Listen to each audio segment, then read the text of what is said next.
नमस्कार, हरियाणा न्यूज देख रहे हैं आप और मैं हूं आपके साथ विनय चौधरी। 24 का रण, जी हां, लोकसभा चुनाव बिल्कुल सर पर हैं और इससे लेकर अब तमाम तरह की बयानबाजी आपको देखने को मिलेगी। चुनावी गर्माहट आपको महसूस होने लगी होगी और इसके अलावा अब प्रचार का एक अलग ही लेवल भी आपको दिखाई देने को मिलेगा। और क्या कुछ हो रहा है इसके बारे में हम बात कर रहे हैं। लोकसभा चुनाव को लेकर बीजेपी की तरफ से जो घोषणा पत्र तैयार किया जाना है उसे लेकर दिल्ली स्थित पार्टी मुख्यालय में चुनाव घोषणा पत्र समिति की बैठक हुई। रक्षा मंत्री राजनाथ सिंह ने इस बैठक की अध्यक्षता की क्योंकि वो इस कमेटी के अध्यक्ष भी हैं। और आपको बता दें कि बैठक में पार्टी के चुनाव घोषणा पत्र में शामिल करने वाले मुद्दों और वादों की एक लिस्ट तैयार की गई है जिसे पार्टी अपने घोषणा पत्र में शामिल कर देश के मतदाताओं से तीसरी बार मोदी सरकार को विजयी बनाने के लिए जनादेश मांगने जा रही है। रक्षा मंत्री राजनाथ सिंह के अलावा केंद्रीय मंत्री स्मृति ईरानी, पीयूष गोयल, अश्विनी वैष्णव, इसके अलावा आपको बता दें इस कमेटी के सदस्य ओम प्रकाश धनखड़ के अलावा तमाम लोग मौजूद रहे।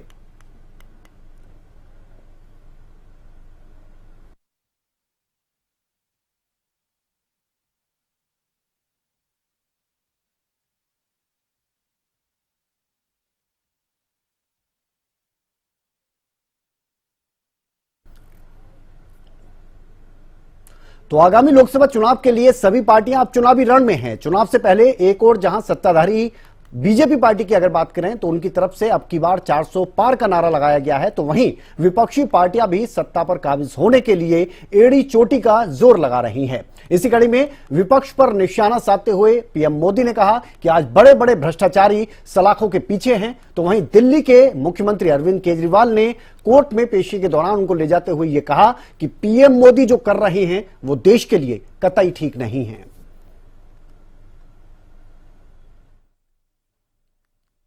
मैं अपने देश को भ्रष्टाचारियों से बचाने के लिए जो कदम उठाए जा रहे हैं उनके खिलाफ एक बहुत बड़ी लड़ाई लड़ रही हूं। और इसलिए बड़े बड़े भ्रष्टाचारी आज सलाखों के पीछे हैं।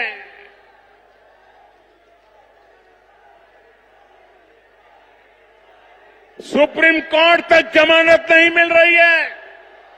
अरविंद जी, पूरा इंडिया गठबंधन के लाभ के लिए जुटा मामले में क्या कहेंगे? जी जो ये कर रहे हैं ये देश के लिए अच्छा नहीं है। अरविंद जी, पूरा इंडिया गठबंधन के लाभ के लिए जुटा मामले में क्या कहेंगे? जी जो ये कर रहे हैं ये देश के लिए अच्छा नहीं है।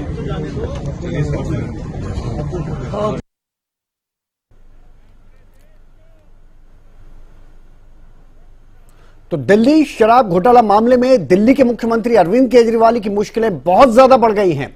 सोमवार को उन्हें कोर्ट में पेश किया गया जहां से कोर्ट ने उन्हें 15 दिनों के लिए न्यायिक हिरासत में भेज दिया है और आपको बता दें कि उनको तिहाड़ जेल में पहुंचा दिया गया है।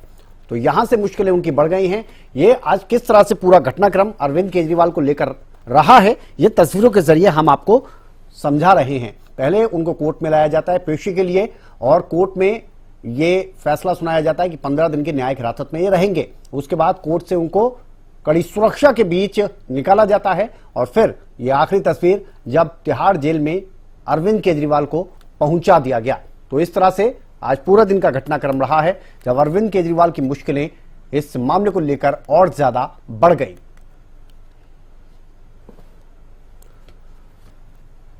तो 15 दिन की न्यायिक हिरासत में अरविंद केजरीवाल को आपको बता दें भेज दिया गया है। तिहाड़ जेल में रहेंगे वो और यहां से बहुत सारे सवाल उठने लगे हैं कि किस तरह से अब आने वाले दिनों में दिल्ली की तस्वीर रहेगी, दिल्ली सरकार किस तरह से चलेगी कोर्ट के अंदर से, यह भी एक बड़ा सवाल है।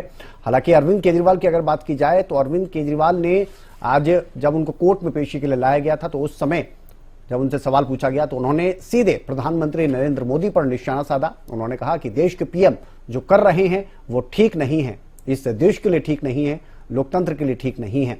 हालांकि अब आम आदमी पार्टी की तरफ से भी लगातार जो नेता हैं वो बयानबाजी करते नजर आ रहे हैं। उनकी तरफ से केंद्र सरकार पर निशाना साधा जा रहा है तो दूसरी तरफ भारतीय जनता पार्टी की तरफ से भी लगातार अरविंद केजरीवाल और आम आदमी पार्टी पर पलटवार किया जा रहा है। अरविंद जी, पूरा इंडिया गठबंधन के लाभ के लिए जुटा मामले में क्या कहेंगे? जी जो ये कर रहे हैं ये देश के लिए अच्छा नहीं है। अरविंद जी पूरा इंडिया गठबंधन कल आपके लिए जुटा रामले में था, क्या कहेंगे? अरविंद जी जो ये कर रहे हैं ये देश के लिए अच्छा नहीं है।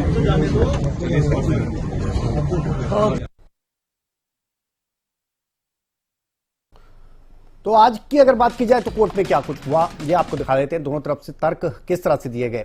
अरविंद केजरीवाल कह रहे हैं बयान पर गिरफ्तारी क्यों, तो वहीं ईडी की तरफ से कहा गया कि जांच में सहयोग नहीं कर रहे।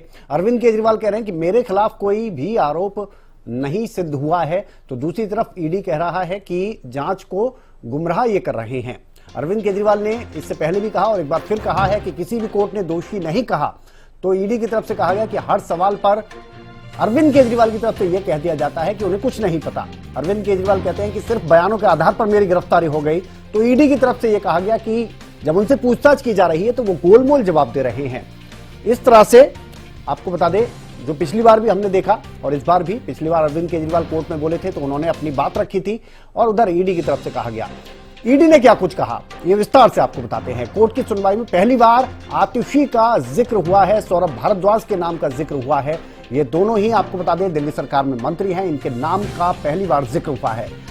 ये आतिशी और सौरभ की तरफ से आपको बता दें जो आरोपी, मेन आरोपी है विजय नायर, वो रिपोर्ट करते थे इन दोनों को। और अरविंद केजरीवाल ने पूछताछ के दौरान ये बताया है, ईडी ने ये बात कही है कि आतिशी और सौरभ भारद्वाज को विजय नायर सीधा रिपोर्ट करता था। कोर्ट की सुनवाई में पहली बार आपको बता दें आतिशी और सौरभ भारद्वाज इनका जिक्र हुआ। जेल के लिए अरविंद केजरीवाल ने कुछ चीजें मांगी थी। इसमें भगवत गीता की अगर बात की जाए और रामायण की अगर बात करें, ये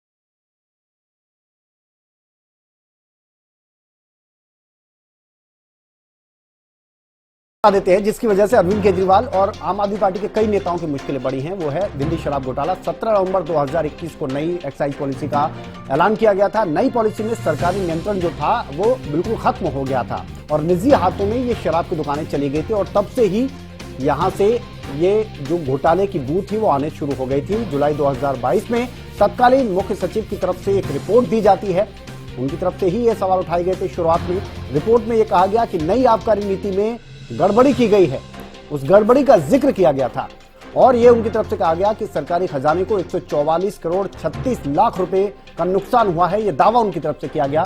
30 जुलाई 2022 को जब यह मामला थोड़ा सा गर्मा गया तो ये जो शराब नीति थी वो वापस ले ली गई सरकार की तरफ से और उसके बाद आगे चाहे वो सीबीआई की आप बात करें या फिर ईडी की आप बात करें, किस तरह से आगे जांच चली है और किस तरह से परेशानियां आम आदमी पार्टी के नेताओं की और खुद दिल्ली के मुख्यमंत्री अरविंद केजरीवाल की बड़ी हैं, वो सारी चीजें आपके सामने हैं।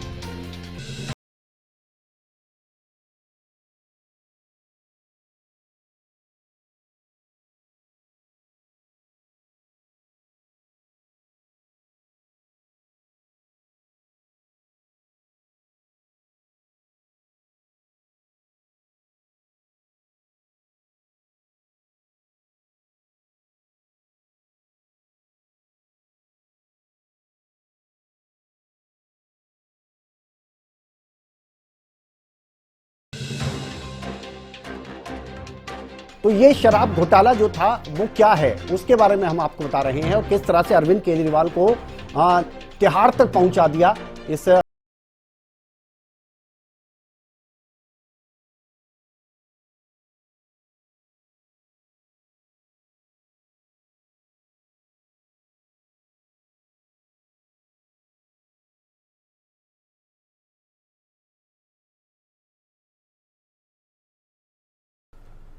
तो एक तरफ तो दिल्ली के मुख्यमंत्री को तिहाड़ जेल ले जाया जा रहा था, तो वहीं दूसरी तरफ कोर्ट की तरफ से जैसे ही यह कह दिया गया कि 15 दिन तक न्यायिक हिरासत में रहेंगे अरविंद केजरीवाल, तो आम आदमी पार्टी के जो कार्यकर्ता थे वहां पहुंच गए और उनकी तरफ से प्रदर्शन किया गया।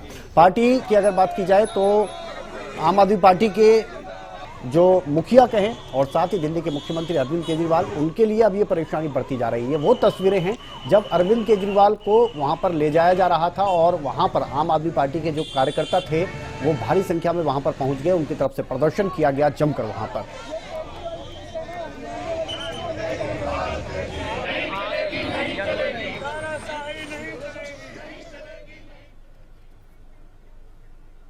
तो अरविंद केजरीवाल को 15 अप्रैल तक न्यायिक हिरासत में भेजे जाने पर आम आदमी पार्टी के नेताओं की तरफ से भी प्रतिक्रिया सामने आई। इसके अलावा दिल्ली के जो मुख्यमंत्री हैं अरविंद केजरीवाल, उनकी पत्नी सुनीता केजरीवाल ने इसे लेकर भारतीय जनता पार्टी पर निशाना साधा। आपके नेता प्रियंका कक्कड़ की अगर बात की जाए तो उन्होंने बीजेपी पर पीएमएलए कानून और अपनी एजेंसियों के दुरुपयोग के भी आरोप लगाए हैं। सुनिए आप भी। 11 दिन उनकी पूछताछ हुई है, पूछताछ पूरी हो गई है। अदालत ने दोषी नहीं कहा, उनको जेल में क्यों डाला है?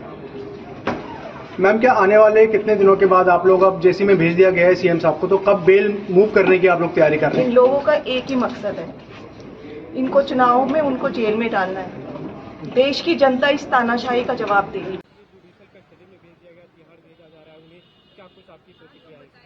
देखिए, आपको साफ देखने को मिल रहा है कि कैसे पीएमएलए कानून का हमारे देश में दुरुपयोग कर रही है भाजपा, कैसे अपनी एजेंसीज का दुरुपयोग कर रही है भाजपा।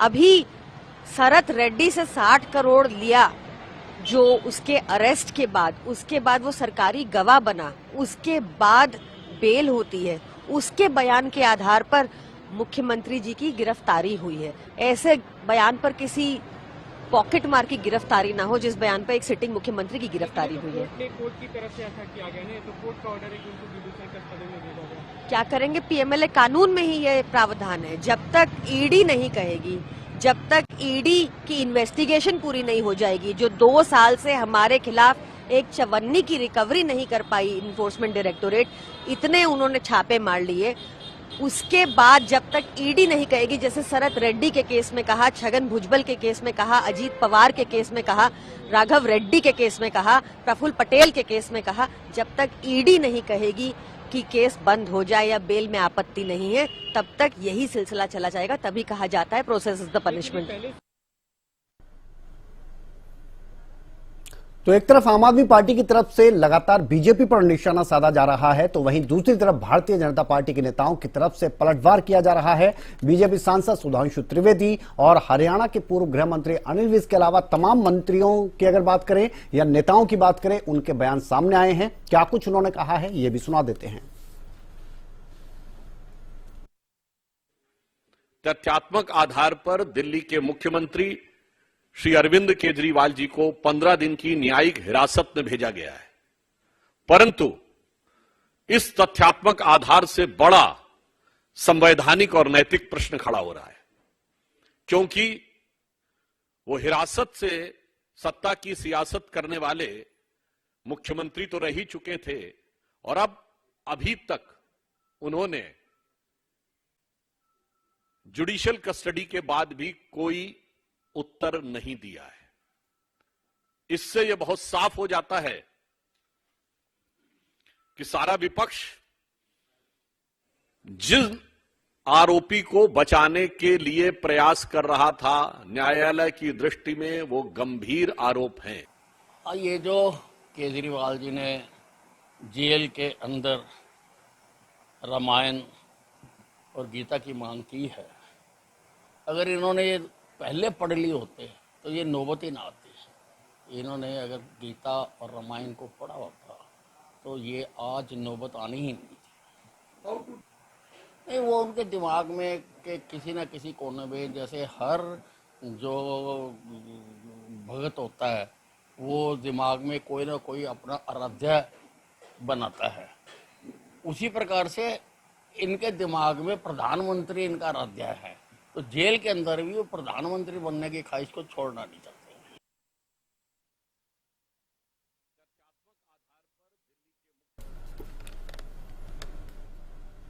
उधर कांग्रेस नेता राहुल गांधी ने सोशल मीडिया साइट पर पोस्ट किया है और पीएम मोदी के भ्रष्टाचार वाले बयान पर पलटवार किया है। आपको दिखाते हैं कि क्या कुछ राहुल गांधी ने सोशल मीडिया पोस्ट में लिखा है। और इस पोस्ट की अगर बात की जाए तो राहुल गांधी ने जैसे पलटवार भी किया है, ग्राफिक्स के जरिए आपको दिखा देते हैं और तस्वीरों के जरिए भी जो उन्होंने पोस्ट किया है।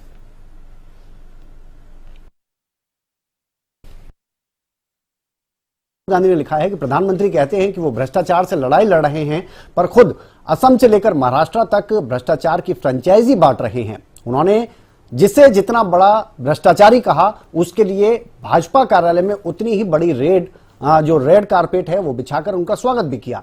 ईडी, आईटी और सीबीआई जैसे संस्थानों को वसूली एजेंट बनाकर चंदे का धंधा कर बीजेपी और अब भ्रष्टाचारियों का वो अड्डा बन चुकी है। मोदी सरकार का मतलब सिर्फ भ्रष्टाचारियों को सुरक्षा की गारंटी है, ये राहुल गांधी की तरफ से लिखकर पोस्ट किया गया।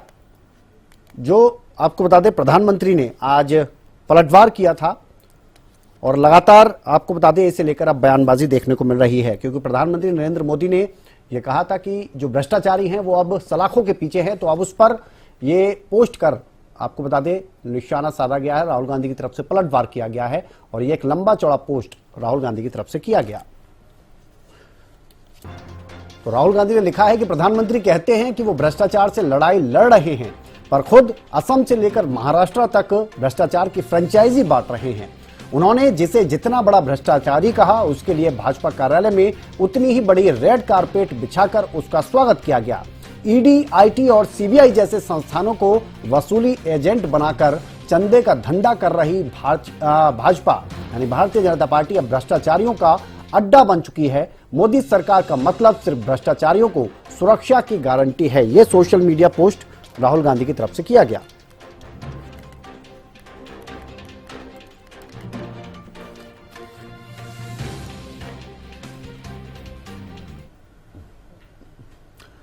और बात करते हैं हरियाणा की भी, तो करनाल में पूर्व सीएम मनोहर लाल ने नेता प्रतिपक्ष भूपेंद्र हुड्डा के एक बयान पर आपको बता दें चुटकी ली है, कटाक्ष किया है। उन्होंने कहा कि स्पष्ट यह हो गया है कि पिता पुत्र ही एक दूसरे की सहायता करते हैं, इनकी कोई पार्टी नहीं है। आपको बता दें भूपेंद्र हुड्डा ने हाल ही में एक प्रेस कॉन्फ्रेंस के दौरान जब उनसे सवाल पूछा गया था तो यह कहा था कि पिछली बार मैंने और दीपेंद्र ने दोनों ने चुनाव लड़ा था और इसीलिए हार गए। इस बार रोहतक से दीपेंद्र हुड्डा चुनाव लड़ेंगे। अगर दीपेंद्र हुड्डा चुनाव नहीं लड़ते हैं तो मैं सोचूंगा कि मैं चुनाव लड़ूं।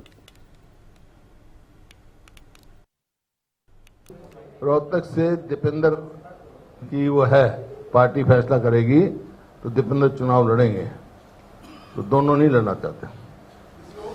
अगर दीपेंद्र नहीं लड़ेगा तो फिर मैं सोच सकता हूं।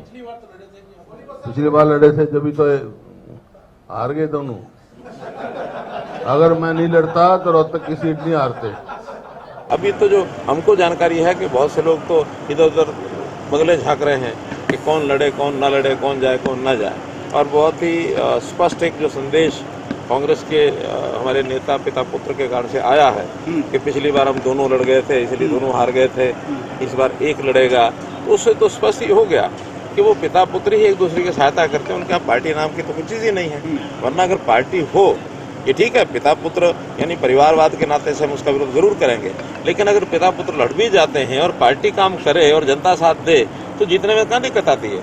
उनको यही चिंता होगी कि मैं काम नहीं करूंगा तो मेरा बेटा हार जाएगा, बेटा काम नहीं करेगा तो मैं हार जाऊंगा। तो इस कहानी को सब समझ चुके हैं। वहीं हरियाणा के मुख्यमंत्री नायब सिंह सैनी की अगर बात की जाए तो उन्होंने भी प्रेस कॉन्फ्रेंस की और इस प्रेस कॉन्फ्रेंस में वो विपक्ष पर जमकर बरसते नजर आए। खासतौर पर इंडिया गठबंधन को उन्होंने घमंडिया गठबंधन बता दिया और जोरदार हमला बोला। साथ ही दिल्ली के मुख्यमंत्री अरविंद केजरीवाल को कट्टर बेईमान बताया। इसके अलावा जो रैली की गई थी इंडिया गठबंधन की तरफ से, उसे लेकर भी निशाना साधा। उन्होंने कहा कि कोर्ट एक तरफ फैसला सुना रहा है, उसके विरोध में ये रैली की जा रही है और तमाम जो पुराने समय के घोटाले रहे उनकी भी उन्होंने एक पूरी लंबी चौड़ी लिस्ट गिनवा दी। आपको सुनाते क्या कुछ उन्होंने कहा। इस घमंडिया गठबंधन के काम क्या है? इनके काम है जितना हो सके लूटो, हर दिन नया झूठ बोलो, मोदी जी को गाली दो, देश को बदनाम करो, हिंदू धर्म को गाली दो, जम के घोटाले करो, जांच एजेंसियां जब नोटिस दें तो इग्नोर करो, कार्रवाई हो तो कोर्ट पहुंचो, कोर्ट की फटकार लगाएं तो विक्टिम कार्ड खेलो। आम आदमी पार्टी, जिस पार्टी के नेता खुलेआम कहा करते थे कि ऊपर आरोप भी लगे, ये मंचों से बोलते थे केजरीवाल साहब कि अगर आरोप भी लगे तो मैं राजनीति छोड़ दूंगा। उनकी वीडियोज पड़ी हैं। वे भ्रष्टाचार करने के बावजूद कुर्सी छोड़ने को तैयार नहीं है। जिस पार्टी के नेता कहते थे कि मैं कट्टर ईमानदार हूं, वे कट्टर बेईमान तो बन ही गए, साथ ही कट्टर भ्रष्टाचारियों और कट्टर घोटालेबाजों के साथ वो जाकर के खड़े हो गए। कांग्रेस आकाश से लेकर के पाताल तक, आजादी से लेकर के आज तक जिस पर घोटाले ही घोटाले के आरोप हैं, इसका शीर्ष नेतृत्व 5,000 करोड़ रुपए के घोटाले से जेल से बेल पर है। जीप घोटाले से लेकर हेलीकॉप्टर घोटाले तक, देश के लोकतंत्र को बदनाम करने से लेकर चीन की सत्तारूढ़ पार्टी से MOU साइन करने तक इन पर आरोप लगे हुए हैं।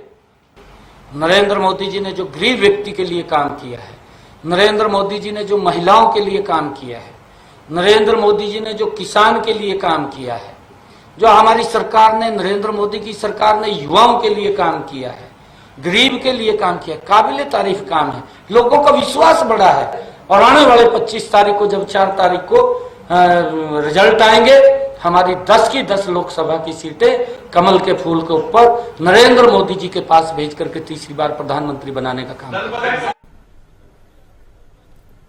चलिए, हमारे खास कार्यक्रम 24 करण में फिलहाल इतना ही। एक ब्रेक ले रुक रहे हैं, जल्द लौटते हैं।